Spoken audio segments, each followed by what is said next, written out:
Social India news نے یہ ایک اصلاحی سلسلہ شروع کیا ہے جس کے تحت ہفتے میں یا 15 دن میں یا مہینے میں کسی ایک بڑے عالم کا بیان ہوگا اور انشاءاللہ العزیز وہ حالات حاضرہ پہ ہوگا۔ ہماری کوشش ہوگی کہ اس میں ہم معتبر، مستند اور ممتاز عالم دین سے رجوع کریں۔ سوشل انڈیا نیوز کا یہ نامہ نگار اس وقت دارالعلوم جلال آباد میں موجود ہے اور میرے دائیں ہاتھ پر استاد محترم جناب شیخ الحدیث حضرت مولانا محمد یامین صاحب دامت برکاتہم موجود ہیں۔ تھوڑا سا تعارف کے لیے میں آپ کو بتلا دوں کہ غالباً استاد محترم کو حدیثی خدمات انجام دے دیتے تھے تقریباً 40 سال ہو چکے ہیں۔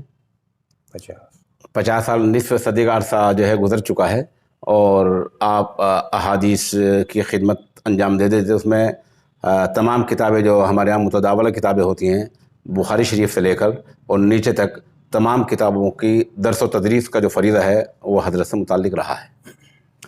اس میں آپ کو یہ بتلا دیں کہ آج کل دنیا میں ہمارے ملک میں بھی آلام اور مصائب کا اہل اسلام شکار ہیں۔ مولانا صاحب سے میں اسی لیے حاضر ہوا ہوں تاکہ قرآن و حدیث کی روشنی میں یہ بات معلوم ہو جائے کہ ہم آلام اور مصائب کی کیوں شکار ہیں۔ تو حضرت پہلا سوال میرا یہ ہے کہ ہم لوگ کلمہ گو ہیں، کلمہ پڑھتے ہیں اور ہم لوگ روزہ نماز بھی کافی پڑھ رہے ہیں، پھر بھی مسلمان بہت سارے آلام یعنی مصیبتوں کا شکار ہیں، پریشانی کا شکار ہیں، ایسا کیوں ہو رہا ہے؟ نحمدہ ونصلی علی رسولہ الکریم، اما بعد۔ آپ کا یہ سوال کہ قوم مسلم جبکہ اللہ تبارک و تعالیٰ کی ذات پر ایمان اور اللہ تعالیٰ کو قادر مطلق سمجھتے ہیں، پھر کیوں پریشانی میں مبتلا ہیں؟ جی وجہ اس کی یہ ہے کہ ذات باری تعالیٰ نے انسانوں کی ہدایت کے لیے قرآن پاک ایک جامع اور محفوظ کتاب عنایت فرمائی۔ قرآن پاک میں فرمایا ما اصابک من مصیبت فمن نفسک، آپ کو کوئی بھی پریشانی پہنچتی ہے تو وہ آپ کے نفس کی کرتوت کا بدلہ ہے، اور جو کوئی اچھائی آپ کو پہنچتی ہے تو وہ اللہ کی طرف سے اللہ کا فضل ہوتا ہے۔ اس لیے ہم جو آج پریشانی کے عالم میں ہیں اور دوسروں کی شکایتیں کرتے ہیں، خود اپنے اوپر ہم نظر نہیں کرتے۔ اللہ تعالیٰ کا تو خود ارشاد ہے جو میری طرف رجوع کرتا ہے تو میں اس کی ہر اعانت، ہر مدد کے لیے تیار ہوں۔ اس لیے ہم کتنا اللہ کی طرف اپنے آپ کو رجوع کیے ہوئے ہیں، بس یہ ہم نظر کریں۔ ہم سب سے پہلا ایمان کے بعد فریضہ نماز کا ہے۔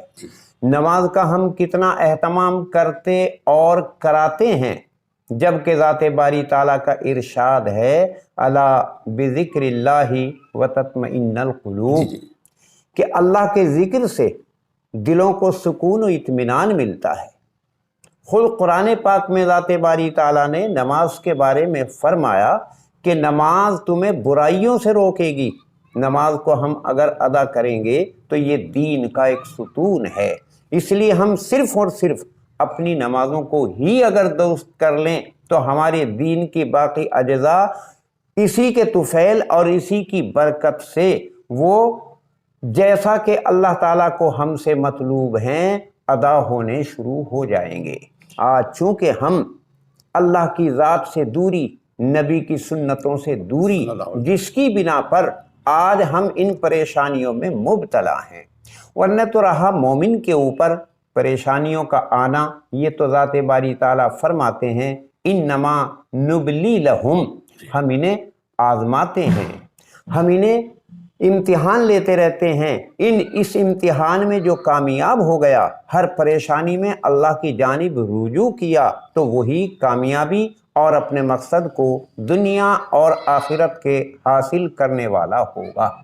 اسی لیے اللہ تعالیٰ فرماتے ہیں یا ایھا الذین آمنوا استعینوا بالصبر والصلاۃ، ہمیں خود اس میں تلقین کی ہے کہ آپ کب کوئی بھی پریشانی آئے تو صبر سے کام لیجئے، ضبط سے کام لیجئے، بردباری سے کام لیجئے اور نماز کا خاص طور پر ذکر فرمایا، حالانکہ صبر میں نماز بھی داخل ہے، مگر محتم بالشان ہونے کی وجہ سے اللہ تعالیٰ نے نماز کا مستقل مدد حاصل کرنے کے لیے ذکر فرمایا کہ تم صبر اور نماز کے ذریعے ہر پریشانی کے موقع پر مدد حاصل کرو۔ نبی کریم صلی اللہ علیہ وسلم کا طریق یہی تھا، جب بھی کوئی مصیبت، جب بھی کوئی پریشانی آتی تھی تو بادر الی الصلاۃ، نماز کی جانب رجوع فرماتے تھے۔ اس لیے آج ہم ان پریشانیوں کو تو دیکھ رہے ہیں، لیکن اس کے ازالے کی صورتیں، تدبیریں وہ کیا ہیں، ہم ادھر نظر اور توجہ نہیں کرتے۔ وجہ اس کی کہ ہم دراصل اپنے ان مدارس سے، اپنے مکاتب سے خود بھی دوری اور اپنے بچوں کو بھی دوری کیے ہوئے ہیں۔ آج اگر ہم اللہ کی اس دین کی عظمت کرتے ہوئے اسے حاصل کرنے کی کوشش کریں تو اللہ ہمیں عمل کی بھی توفیق دے گا۔ آج ہم اپنی ان مدارس کی، ان مکاتب کی، ان مساجد کی عظمت اور قدر جیسے کرنی چاہیے وہ نہیں اختیار کر رہے۔ اہل علم سے ہمیں جو رابطہ ہونا چاہیے، جو تعلق ہونا چاہیے، جو دین کے بارے میں ان سے مشورہ ہونا چاہیے وہ نہیں ہے۔ یہ ہماری پریشانیوں کا سبب ہے۔ ہمیں اگر اپنی پریشانی جسمانی، قلبی، مالی، جاہی کچھ بھی دور کرنا ہے تو اس کا علاج صرف اور صرف وہ ہے جو نبی کریم صلی اللہ علیہ وسلم نے فرمایا کہ ہر چیزوں پر قادر اللہ کی ذات ہے۔ ہر پریشانی میں رجوع اللہ کیا جائے، اللہ تعالی ہماری اور آپ کی تمام انسانوں کی پریشانیوں کو دور کرنے کے لیے تو وہ ہر وقت تیار ہے۔ خود اللہ تعالیٰ فرماتے ہیں اجیب دعوت الداعی اذا دعان، کہ میں ہر دعا کرنے والے کی دعا کو قبول کرنے کے لیے تیار ہوں، بشرطے کہ فَلْيَسْتَجِيبُوا لِي، وہ بھی تو میری بات مانیں۔ ہم پہلے اللہ کی جانب رجوع کریں، ایک قدم چلیں گے۔ اللہ تبارک و تعالیٰ تو یوں فرماتے ہیں میں ایک کے بجائے 2 قدم چلوں گا۔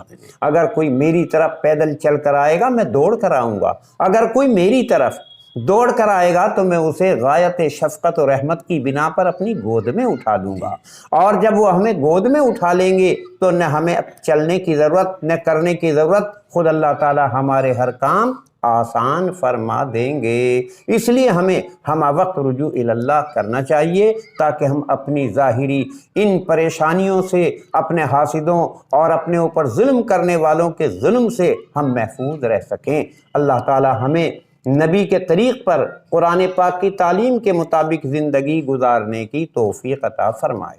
آمین ثم آمین۔ دیکھیے ساتھیو، انشاءاللہ العزیز ہماری کوشش رہے گی کہ ہم مہینے میں 1 یا 2 بار حضرت سے استفادہ کرتے رہیں اور اصلاح کے جو طریقے ہو سکیں وہ آپ تک پہنچاتے رہیں، اور ان کے برابر میں حضرت کے صاحبزادے ہیں، فرزند ارجمند ہیں مولانا واصف امین صاحب جو مدرسے کا کام دیکھتے ہیں۔